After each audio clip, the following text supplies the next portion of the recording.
todos, que a paz de nosso Senhor Jesus Cristo possa estar junto de todos nós neste dia, né?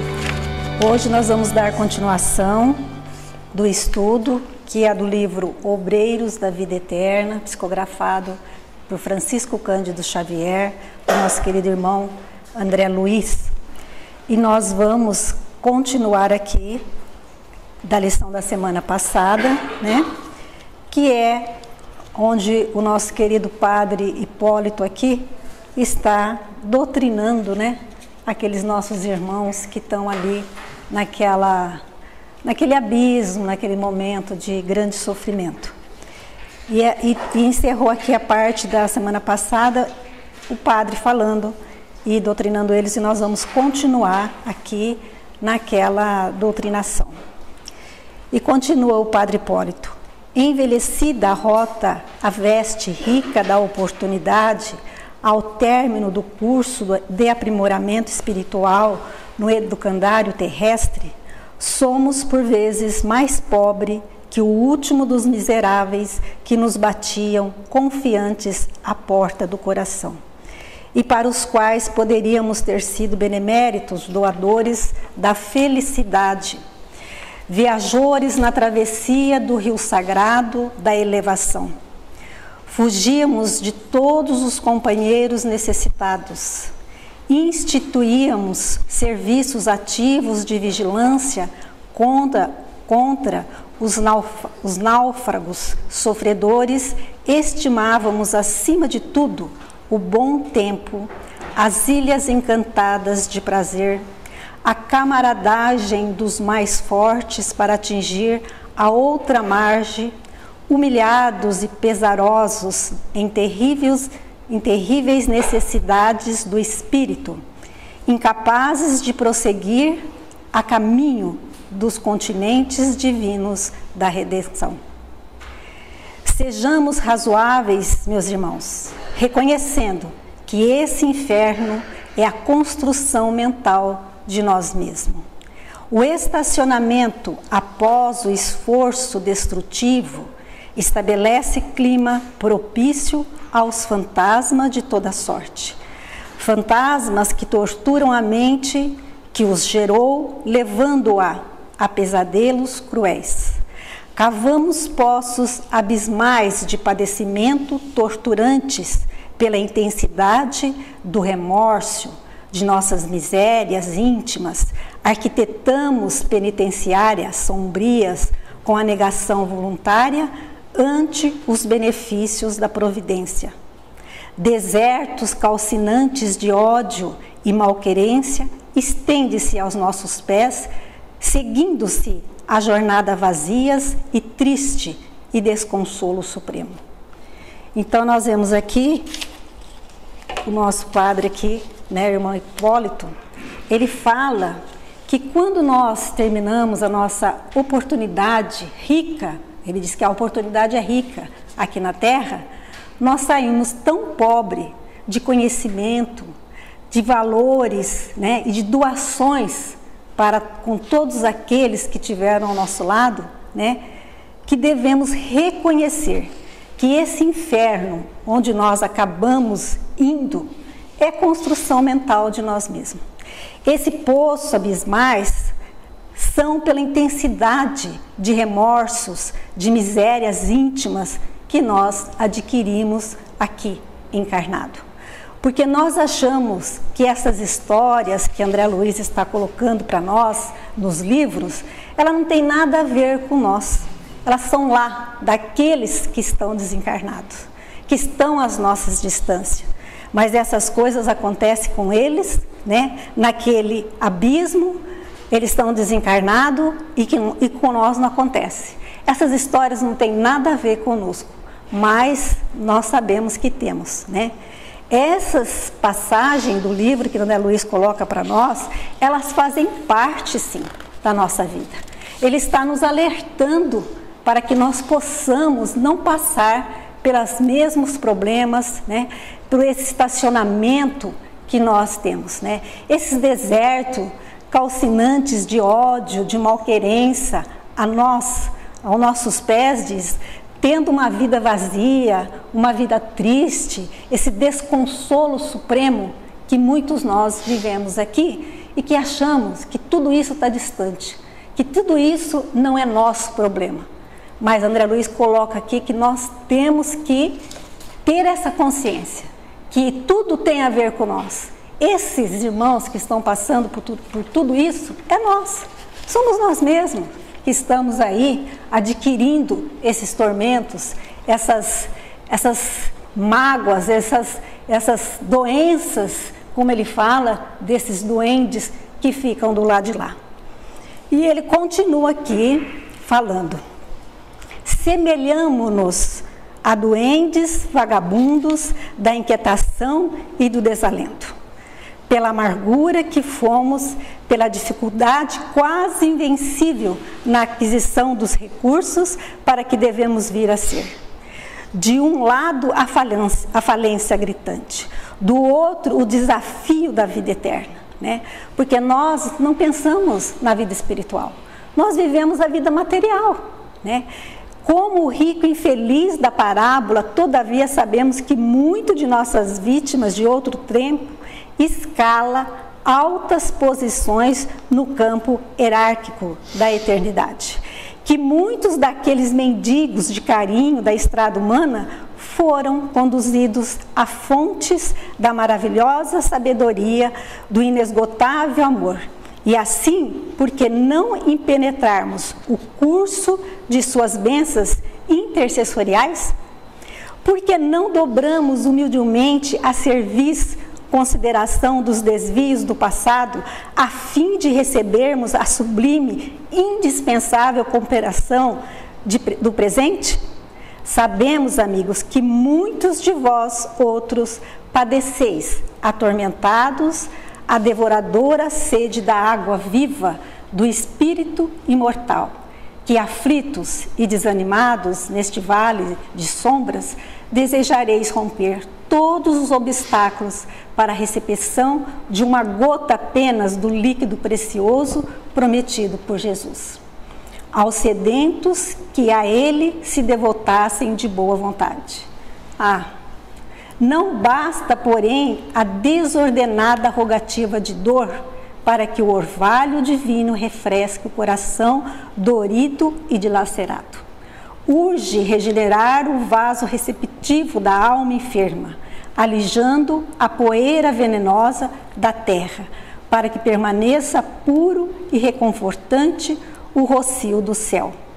É imprescindível o sofrimento de função purificadora, os desvarios mentais a quem nos entregamos na crosta planetária. São energias que presentemente se manifestam com intensidade das forças libertas depois de longo repressamento, e daí a intraduzível angústia da fome, da sede, da aflição, da enfermidade que muitos de vós ainda sentis, pela carência de conformação com as leis estabelecidas pelo Eterno Pai. Então, nós vemos aqui esse quadro desses espíritos, especialmente esses verdugos, né? Que açoita, que são entidades, nós vemos, com comprometimentos maiores. Não apenas no sentido da deliberação para o mal. Eles estão voltados para o mal, né? Que de alguma forma explica um pouco essa ironia, né? A Zenóbia falando e eles rindo, né? Estou falando dos verdugos mesmo, porque e as vítimas eram seres que eles não eram totalmente inconscientes de si, mas eram espíritos que, chorando os padecimentos que viviam, mas tinham pouca disposição para a modificação. E de alguma forma tinha essa hipocrisia. E essa expressão de hipocrisia que foi colocada aí no texto é bem justa nesse sentido. Tanto que André Luiz faz alusão a alguns momentos daqueles indivíduos que sabia que fazer na teoria, mas não vivia ali na prática, né? Que o bem, ele é característica que esse é o bem, a característica deles, né? De religiosos fracassados, né? A gente vê aí nos livros, né? Religiosos que tinham tudo para dar certo, mas fracassaram, né? Esqueceram ali a oportunidade. É isso que o padre Hipólito está dizendo. Zenóbio, então, conseguia penetrar na intimidade deles, né?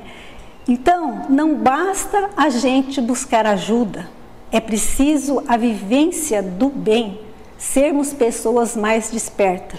No livro Caminho, Verdade e Vida, Emmanuel, ele diz que o nosso grande erro é separar o templo de oficina, porque muitos de nós temos uma conduta dentro do templo religioso, mas na rua, na vida humana, a gente tem outra conduta e a gente separa.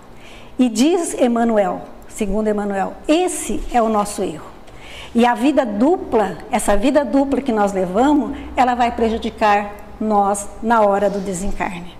André Luiz está nos alertando nesse sentido.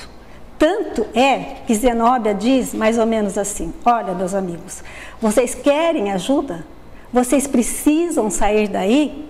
Não basta pedir ajuda, é necessário reformar por dentro. Porque essa esfera vibratória que está aqui, nós vemos ali aquela rede, né, que eles lançaram, ela precisa ter boas intenções. Os corações têm que ter sinceridade. E não é só os lábios, né?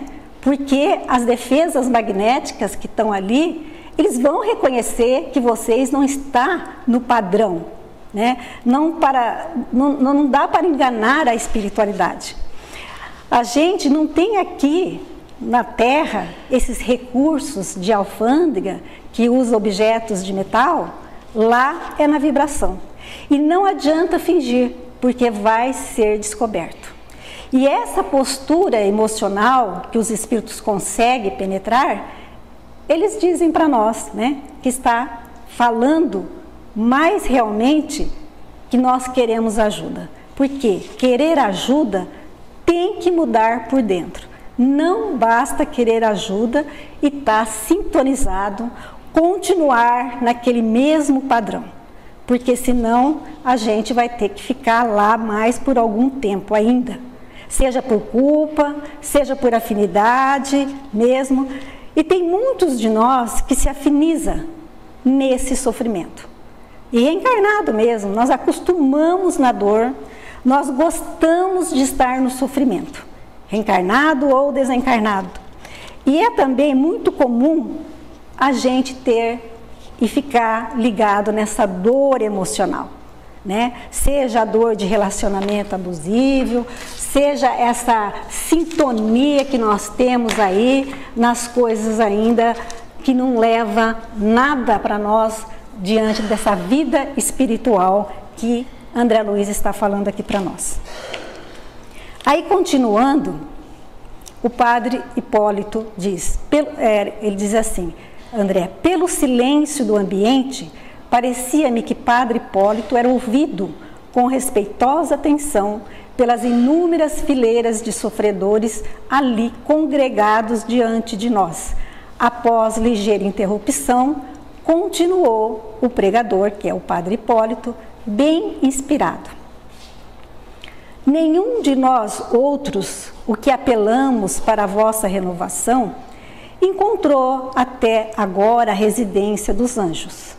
Somos companheiros em cujo coração palpita plena a humanidade com seus defeitos e aspirações. Compreendemos, contudo, o vosso tormento consumidor e trazemos a todos o convite de renúncia aos impulsos egoísticos, concidando-vos ainda ao reconhecimento devido. O Senhor é a penitência pelos nossos erros voluntários e criminosos do passado. Agradecemos a misericórdia divina e, reunidos, peçamos ao Cristo entendimento de sua vontade sublime e sábia, com a precisa força para executá-la onde estivermos.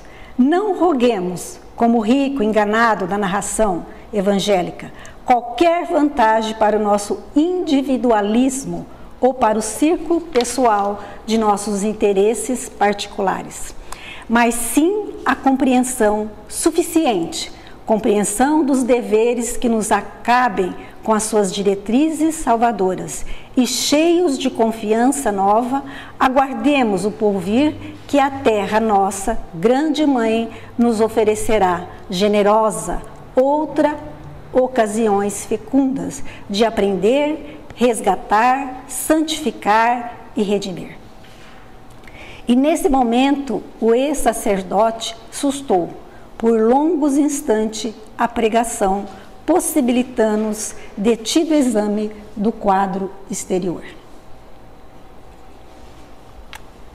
Longas filas de sofredores acorriam de todos os recantos, fitando-nos a claridade das tochas a distância de 30 metros aproximadamente, quase meia quadra, né? Estendia-se em vasta procissão de doentes silenciosos e tristes, parecendo guardar todas as características das enfermidades físicas trazidas da crosta, no campo impressivo do corpo astral. Via-se ali necessitados de todos os tipos, aleijões, feridas, misérias, exibiam-se ao nosso olhar, constrangindo-nos os corações. Muitos deles ajoelhados, talvez, na suposição de que fôssemos embaixadores de Celeste, poder em visita ao purgatório desditosos. Mantinham-se em posição de supremo respeito, embora deixando transparecer na face angustiada indescritíveis padecimentos. De olhos ansiosos, falavam sem palavras do intenso secreto desejo de se unirem a nós. Entretanto, algo lhes coubia a realização. Semelhava-se a prisioneiros suspirando pela liberdade. Por que não corriam ao nosso encontro? Por que não se ajoelharem junto de nós em sinal de reconhecimento sincero a Deus? Desejando penetrar a causa daquela imobilidade compulsória, compreendi, sem maiores esclarecimentos que se passava entre a multidão compacta e nós outros. Calava-se profundo fosso, e onde surgia possibilidade de transposição mais fácil. Reuniam-se pequenos grupos de entidades que se revelava por sinistra expressão fisionômica. Não podia abrigar qualquer dúvida. Aqueles rostos agressivos, duros, severo à vigilância. Que faziam aí semelhantes verdugos? Permaneceria dirigidos por potências vingadores, com poderes transitórios na zona das trevas, ou agiriam por sua conta própria, obediente a desvairadas paixões da mente em desequilíbrio? Recordei antigas lendas do inferno, esboçado na teologia católica romana, para concluir que a fogueira ardente, onde Satã se comprazia em torturar as almas, devia ser mais bela que a paisagem de lama, treva, sofrimento à nossa vista. Recolhi, porém, o fio das considerações desnecessárias, ao momento, compreendendo que muito não comportava divagações por exigir contribuição ativa. Então, os espíritos ali que sofriam, muitos por pancadas, por surras, né? E a pergunta aqui para nós é: como o espírito sente as pancadas? Como eles sentem a dor? O texto fala de uma dor física, mas nós sabemos, através dos livros, que a dor não é física, a dor é moral. O espírito está falando, o espírito está xingando, e aqueles espíritos ali que seriam vítimas estavam sentindo aquela dor. Está mexendo ali no amago do outro espírito, e ele está sentindo. O que dá para entender é que todos estão ali num grau de fluidez peripirística que sente estas dores, ou seja, por mais que aqueles espíritos eles estejam implorando ajuda, eles estão na mesma intensidade daqueles outros, que são os algozes. Então, por isso, por estar na mesma intensidade, eles sentem essas dores cruéis, né? Assim como eles se sentem presos também, não conseguem sair dali. Nós sabemos que os espíritos atravessam paredes, atravessam lugares fechados, mas alguns não. Alguns se sentem presos pela consciência deles mesmos, né? Eles criam no corpo peripirístico deles uma fluidez densa que, pela condição dele psicológica, ele acha que ele está preso. Então, é o pensamento que cria a realidade no plano extrafísico. O pensamento cria a realidade onde ele esteja. E ele leva o inferno, ele leva o céu para onde ele vai. Ele não acha lá nas trevas, lá no abismo. Não, ele já leva daqui. E é nesse sentido que os espíritos, eles traçam, eles criam, eles plasmam tudo o que o íntimo deles solicitam. E é por isso que eles sentem preso. E eles não conseguem sair daquela prisão. Eles sentem agredido e eles recebem esse impacto, como foi falado no texto, né? Agora, essa turma que está nesse outro lugar, na outra região densa, elas têm as mesmas características de densificação, muitos de nós encarnados, né? Tem às vezes até pior, né?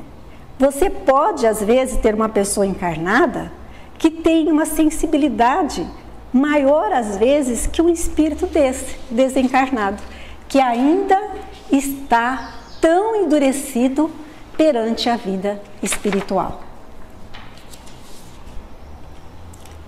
Continuando aqui o texto, prolongando-se a pausa do precador, uma criatura de rosto patibular gritou em meio de gestos odiosos: não pedimos exércitos de salvação. Fuja daqui. Bastou isolada manifestação para que as outras expressões de desagrado explodissem. Não desejamos redimir coisa alguma. Nada devemos. Interessa-nos o culto sistemático do ódio, a revolta contra os deuses insensíveis, o movimento de resistência à repugnância, à astocracia espiritual. Morram os pregoeiros da virtude falsificada. Caia os oportunistas de além-túmulo. Viva o nosso movimento de destruição contra a velha ordem dos senhores e dos escravos. Depois da ruína, edificaremos um mundo novo. Um homem zarrão, hirsuto, com todas as particularidades de um gigante, avançou até a borda do fosso do outro lado, fez significativo gesto de provocação e perguntou, bradando: calou-se o realejo do padre? Riu-se diabolicamente e continuou: perdem tempo, estão redondamente enganados. Também temos programa e também sabemos querer. Onde está o Deus que nos prometeram? Tem porventura um mapa do céu? Nossos ídolos agora estão quebrados. Somos filhos do desespero, tentando reorganizar a vida no deserto que nos defronta. Voltaremos acaso à ingenuidade primitiva a ponto de acreditar novamente em mentiras religiosas? Em que remota região se compraz a beneficência divina que não se condói de nossas necessidades? Declaram-se felizes e proclamam a compaixão de um Pai que não conhecemos? Viram ele alguma vez? Fria gargalhada pontilhou suas últimas palavras, revelando-se sob forte impressão. O padre Hipólito respondeu. Então, nós vemos aqui que essa frase foi feita também no livro. Que seria do cristianismo se Jesus abandonasse o madeiro de testemunho no meio do caminho? Não só a gente, mas o próprio colégio apostólico de Jesus, eles tinham essa visão. Porque tantos sofredores que achavam o Cristo, esperando ali, pelas Escrituras, que o Cristo ia chegar, esperando esse Salvador que fosse resolver tudo, que tudo seria resolvido pelo poder que Jesus tinha, da cura, pela evolução espiritual que o Mestre ali ia chegar e viria ali a salvação para todos. Os hebreus esperavam com toda aquela sua majestade para que Jesus pudesse tomar o poder. O colégio apostólico acreditava que ele mudaria toda aquela psicosfera, a situação de salvar a todos, trazer uma outra estrutura. Eles não entendiam a vinda de Jesus na terra, como nós também. Muitos de nós ainda nos comportamos assim. Dessa forma, de imediato, nós temos aquele pensamento. Todos aqueles que sofrem, todos aqueles que pedem a Jesus serão salvos. Mas nós esquecemos que Jesus disse: nem todos que falam Senhor, Senhor entrarão no reino dos céus. Então, nós vemos que não é a questão de estar no corpo físico ou não. É a questão da evolução do ser. Muitas vezes nós nos vinculamos muito a olhar o indivíduo sofredor, aquele que está sofrendo. E nós não pensamos nos algozes, que ele é mais digno de nossa caridade, do nosso choro, da nossa lágrima, do que o sofredor. Porque, na verdade, não há vítima, né? Há uma relação profunda entre estar sofrendo e quem está fazendo sofrer. Há uma relação espiritual de muitos e muitos séculos. Não há vítima. Mas quem é pior desses dois? Quem seria pior? Os verdugos ou as vítimas? E quando Jesus disse, eu vim, foi para os doentes. Então, ele veio para todos aqueles que faziam mal também, para todos os algozes. E nós, muitas vezes, olhamos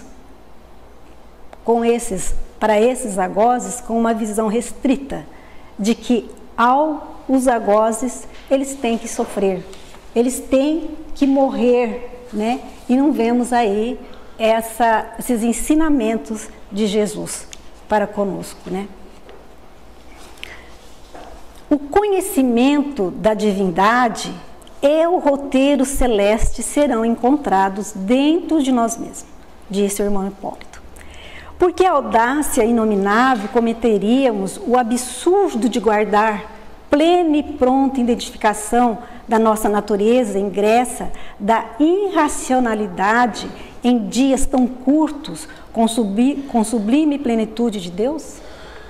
Como ombrear-se o batráquio com o sol?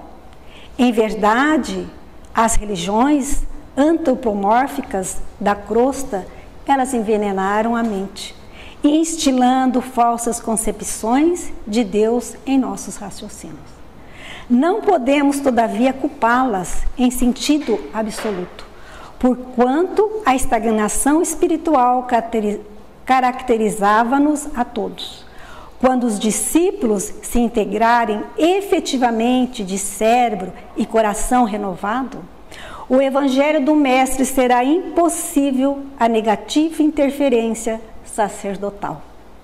O dogma considerado imparcialmente constitui desafio e castigo simultâneo. Desafio à inteligência investigadora e construtiva, para que se dilate no mundo a noção do universo infinito. E castigo às mentes ociosas, que renunciam levianamente o dom de pensar, de decidir por si mesmo as questões sagradas do destino. Em toda parte encontraremos a sabedoria operante invisível do Senhor, estendendo-se a todas as minúcias da natureza. Calai, portanto, a vaidade ferida e o orgulho humilhado que vos ditam observações ingratas e criminosas, detendo-vos no santuário da consciência, e não exigireis visões e revelações que não consentireis suportar. Tomados, pois, de compaixão pela vossa rebeldia e infortúnio, rogamos ao Senhor. Abençoe a esperança de quantos nos ouvem, famintos de suprema redenção como nós, diante da grandeza inapreciável da vida eterna. Então, a verdadeira visão nossa é do mundo espiritual. Nós temos que estar aqui, mas saber que nós temos uma eternidade para frente, né? Não é só física, não é só material, nós temos que viver a vida espiritual. Aqueles espíritos, eles só queriam receber, eles queriam receber a salvação. Então, muitos dali, eles tinham essa visão mais arcaica, né? Essa visão antiga, estava ali sem fazer nada, se queixando do tempo todo e falando que Deus é esse que deixa a gente abandonado aqui neste lugar.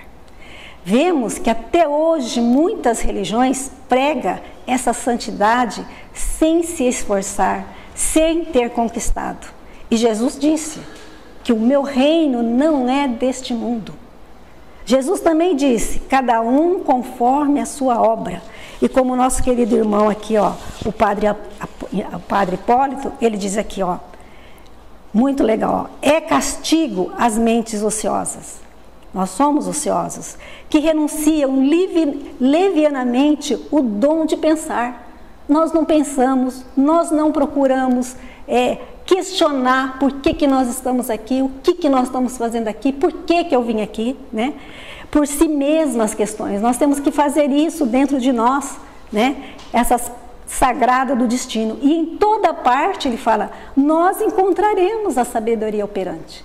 Em todo lugar que nós vemos, sempre nós conseguimos conquistar, ter conhecimento, saber realmente o que nós estamos fazendo aqui, né? E Jesus também disse que cada um conforme as suas obras.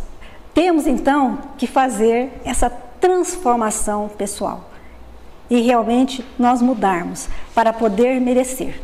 E aqueles espíritos ali, que estavam ali naquele lugar, eles não entendiam que não era no estalar de dedo que eles iriam mudar para eles, né? Que se não reformassem aquele homem velho que estava dentro deles, eles iam ficar ali por muito tempo ainda, né? E nós temos que estar sempre questionando para nós mesmos, o que eu quero, o que eu gosto e quem eu sou.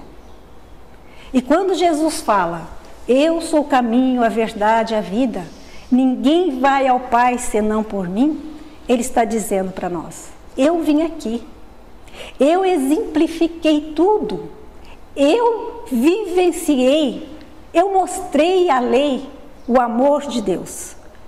E os espíritos também estão sempre nos alertando que o guia, o modelo a ser copiado é Jesus. Que nós possamos, então, penetrar nos ensinamentos de Jesus, modificar a nossa maneira de ser na vida material, né? Conquistar mais essa vida espiritual, que nós todos sabemos que nós um dia vamos estar lá.